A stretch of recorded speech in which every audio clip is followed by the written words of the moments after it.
একের পর এক সন্ত্রাসী কর্মকাণ্ড, চাঁদাবাজি ও মাদক কারবারিদের দৌরাত্ম্যে অতিষ্ঠ হয়ে পড়েছেন নোয়াখালী সদরের আন্ডারচর বাংলা বাজার এলাকাবাসী। বেশ কয়েক মাস ধরে এলাকা জুড়ে চলতে থাকে এই লাগামহীন সন্ত্রাসী কর্মকাণ্ডের বিরুদ্ধে এবার সংঘবদ্ধ প্রতিরোধের ডাক দিয়েছেন সচেতন এলাকাবাসী ও ব্যবসায়ী মহল। পদ্মা সেতু, মেট্রো রেল এবং এলিভেটেড এক্সপ্রেসওয়ে নির্মাণের গর্বিত অংশীদার বসুন্ধরা সিমেন্ট। সন্ত্রাস ও চাঁদাবাজি প্রতিরোধের অংশ হিসেবে বাংলা বাজার চত্বর এক বিশাল প্রতিবাদ সমাবেশ এবং বিক্ষোভ মিছিল অনুষ্ঠিত হয়। সমাবেশে শতাধিক ব্যবসায়ী, যুব সমাজ ও সাধারণ মানুষ অংশগ্রহণ করে। সন্ত্রাস ও চাঁদাবাজির বিরুদ্ধে ঐক্যবদ্ধ প্রতিরোধ গড়ে তোলার শপথ গ্রহণ করে।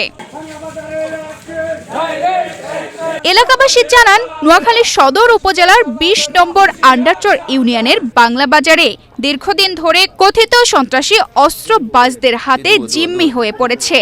ধারাবাহিকভাবে জমি দখল, চাঁদাবাজি, দোকান ও বাসাবাড়িতে হামলা ও ভাঙচুরের মতো ঘটনা ঘটছে।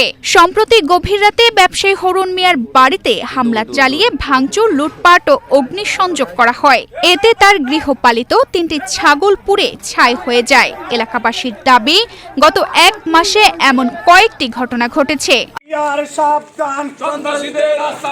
প্রতিবাদ সমাবেশে বক্তারা বলেন, অনেক হয়েছে, আর নয়।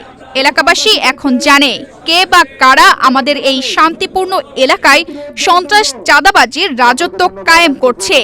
আমরা অনেক সহ্য করেছি, এখন থেকে আর সহ্য করব না।